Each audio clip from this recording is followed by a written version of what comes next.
Nakakatuwang isipin na maaari mong piliin ang makakatuwang mo sa buhay. Pero, hindi mo mapipili ang pamilyang kagigisnan mo.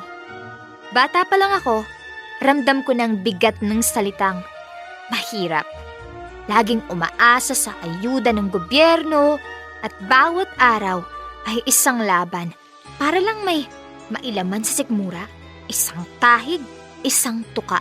Literal, pinagkakasyang 200 pisong kita ni tatay. Minsan, kalahati ay nakalaan na para sa pamasahe. Pinaghahati-hatian sa hapag ang isang pirasong itlog, isang pakete ng noodles at isang delata. Kahit gaano kaliit, basta mapunan ng gutom. Naranasan ko ding itulog na lang ang pagkalam ng sikmura. Sa kabila ng lahat ng hirap, paulit-ulit pa rin ang bili ni tatay. Edukasyon lang ang kaya niyang ipamana sa amin.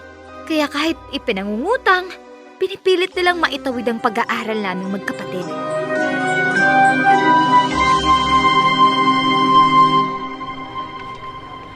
Ate April, tara na.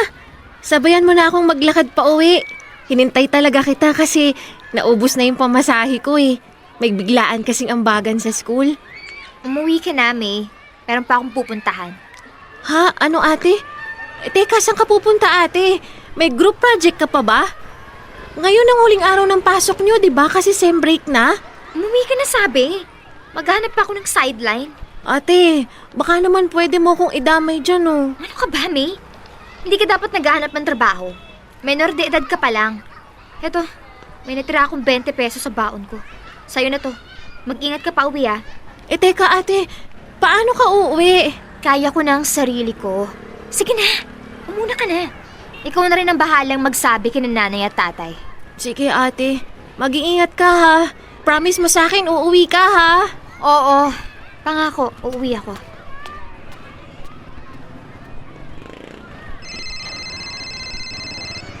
Hello?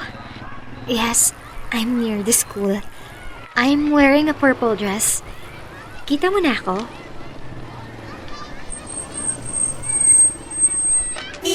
Maya, sakay ka.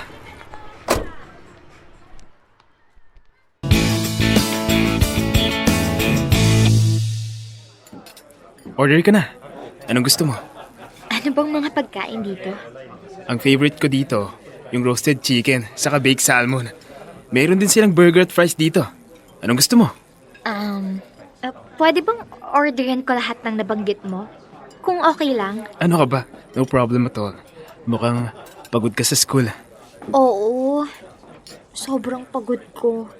Maya, salamat talaga sa pagpayag na makipag-date sa akin ha. Grabe, hiyang-hiya ako kasi ang ganda mo sa personal. At mas matangkad ka pa sa akin. Sa totoo lang, ang tagal ko na sa dating app pero wala ni isang pumayag. Ikaw lang. Ano ka ba? Huwag mong i-down yung sarili mo. Nandito tayo para mag-enjoy at kilalanin ang isa't isa. Tama. Kaya kahit anong gusto mong orderin, okay lang. Huwag ka mahihiya. Magsabi ka lang. Maraming salamat, Miko.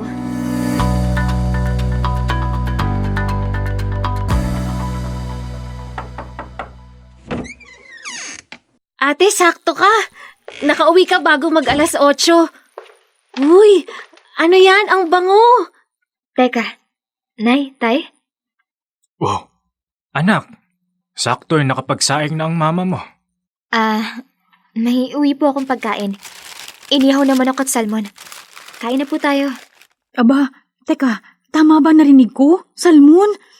Aba, April, saan ka naman nakadilhensya ng pagkain? Mahal yan ah. Nay, Tay, may sideline po ako sa catering.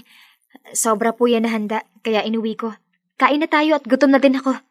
Kailan ka pa nagkaroon ng trabaho, anak? Ngayon lang po, Tay. Umextra lang ako kasi kakatapos na ng klase. Aba, salamat sa Diyos kung ganun. Maghahain na ako ah.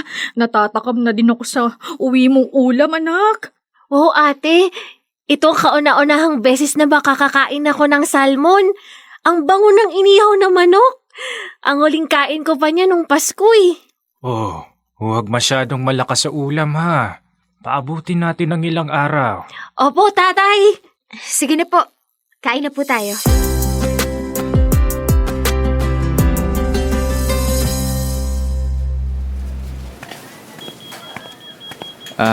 Ikaw ba si Maya? Yes, ako nga. Sorry, late ako na traffic. Sorry din kasi wala akong kotse. Tapos na-tsempong nasira yung motor ko. Pero wag kang mag-alala. Bibigyan kita ng pamasahe mo para makauwi ka ng maayos mamaya. Talaga? Naku, maraming salamat na agad. Tara, order na tayo. Okay lang ba sa'yo na dito sa favorite kong fast food kumain? Pero kung may ibang restaurant ka na gustong kainan, sabihin mo lang. Pwede tayong lumipat kung gusto mo. Ano ka ba? Okay lang ako dito. Ang mahalaga, makakain tayo habang kinikilala natin ng isa't isa. Favorite ko din yung fried chicken dito. Kaya kung okay lang sa'yo, pwede bang isang bucket ang orderin ko at isang spaghetti platter na rin? Teka, parang gutom na gutom ka naman yata. O paborito mo din ang pagkain dito? Ano kasi, fur parent kasi ako. Paborito din yun ng mga alaga kong aso kaya kung okay lang sa'yo, iyon sana ang order ko. Okay, sige. Anything for you, Maya. Thank you, Lester.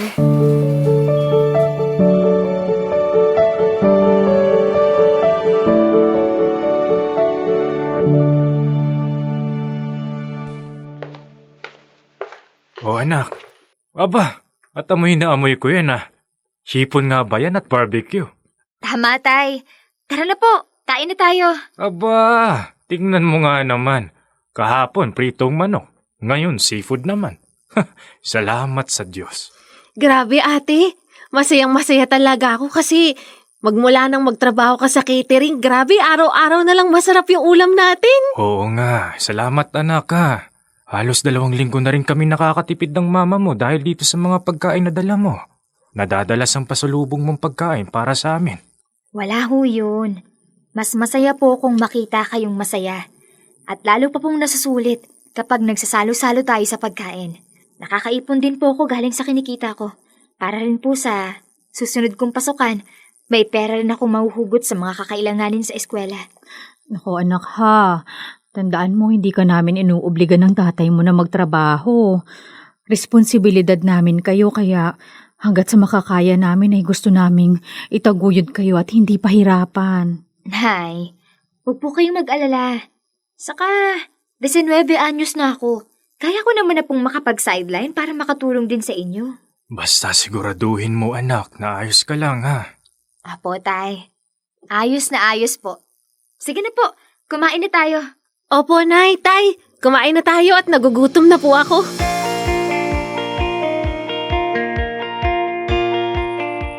Dear love, uunahan na kita.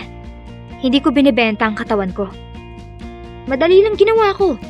Nagrehistro ako sa dating app para makipag-date. Hindi ko sinasabi ang totoo kong pangalan. Hindi ko rin binabanggit kung saan ako nakatira. At lalong hindi nila alam na mahirap lang ako. Na-enjoy ko lang na makita silang kinakabahan tuwing kaharap ako. Yung may halo ng respeto at takot sa mga mata nila. Madali lang pala paikuti ng mga lalaki. Basta maganda ka. Presentableng tignan at may balingkinitang katawan. Siguro dahil hindi naman kami nakakakain ng masustansyang pagkain. Ang habol ko lang, yung sobra kong order na naiuwi ko. At minsan, nanghihingi ako ng pera. Sinasabi ko, panggas o pamasahe. At syempre, binibigay nila.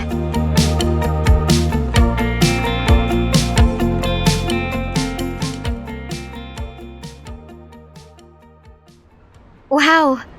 Ang ganda naman dito. Rooftop view. First time mo or first time mo dito? Hindi. Hindi naman. Sorry. Ang aliwalas kasi dito sa pwesto natin. Na-amaze lang ako. Mas nakaka-amaze ang ganda mo, Maya. Alam mo ba yun? Gusto mo bang mag-shopping after natin kumain dito? Shopping? Yes. Alam mo, bagay na bagay sa'yo yung dress mo. And I really want to buy you more kung gusto mo. Nako, Miko. Wag na. Ano ba? Hindi naman kailangan. No. I insist. Masaya ako na pumayag ka sa date na to. And I hope, masundan pa? Sige ba? Kaso, busy ako sa mga susunod na linggo. Magbabakasyon kasi kami ng family pero huwag kang mag-alala. Once na free ako, sasabihan kita kaagad. That's fine. Ano, tara sa mall? Teka, sigurado ka talaga? Oo naman.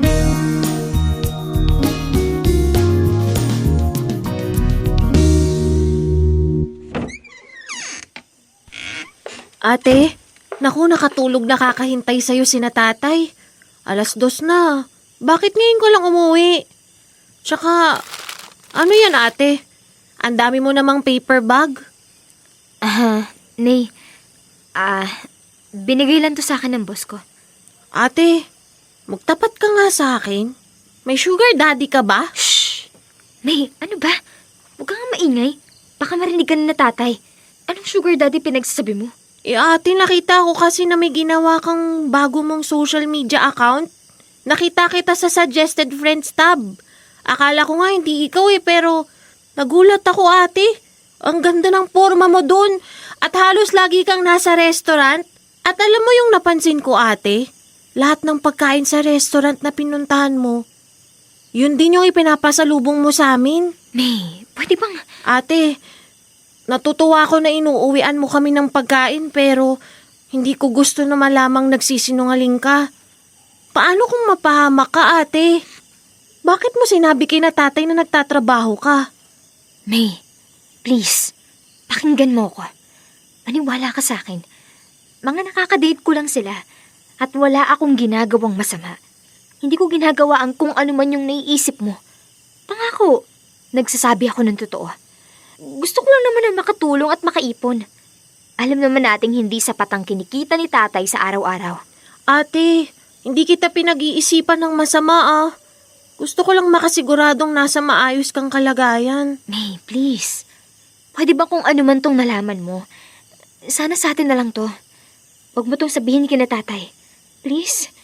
Promise, maniwala ka. Malayo ako sa kapahamakan. Okay, ate. Pero tandaan mo, ate, malapit na ulit yung pasukan. Sana pagtuunan mo ng pansin yun dahil hindi tayo dapat mawala ng scholarship. Oo, May.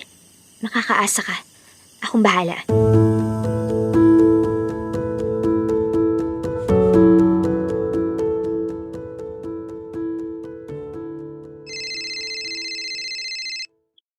Sino ba tong tawag ng tawag? Inaantok pa nga ako. Hello? Maya. Hi. Sorry. Is it too early? Nagising ba kita? Hi, Miko. Sorry. Maya, I just want to check if you're okay. Hindi mo kasi nire-replyan yung mga messages ko. And nag-aalala lang ako. Miko, I'm really sorry. Busy lang ako, but I am fine. Sure? Nandito ako sa labas ng village nyo. May dala akong food and fruits for you. Ano kasi, Miko? Hindi kita malalabas dyan, sorry.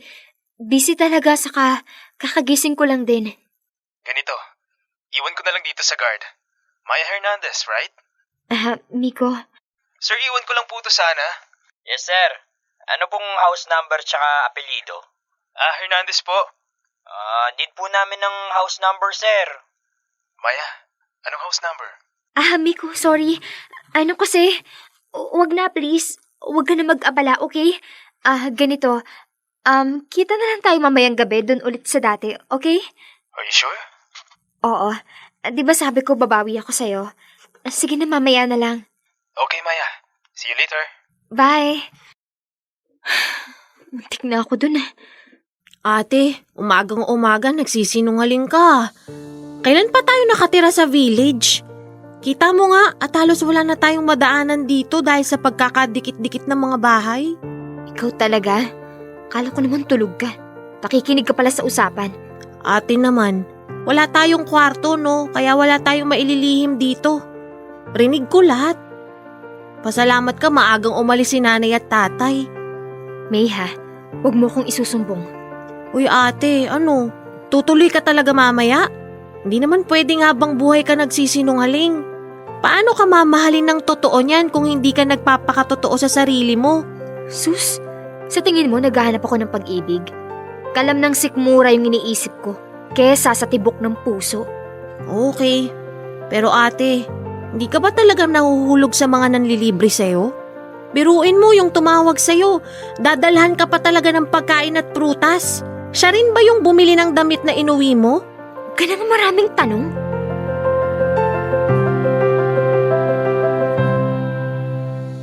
Dear love, sa buhay na nakagisnan ko, malinaw ang aral. Walang magbabangon sa'yo kundi ikaw mismo. Kaya natuto akong dumiskarte. Kahit pa sabihin nilang mali. Masisisi mo ba ako? Sa mundong to, ang mga katulad ko ay walang pribilehiyo. Walang pintong bukas. Walang pagkakataon. Kung hindi ako lalaban, mauuna akong lamunin ng kahirapan at mamamatay sa gutom.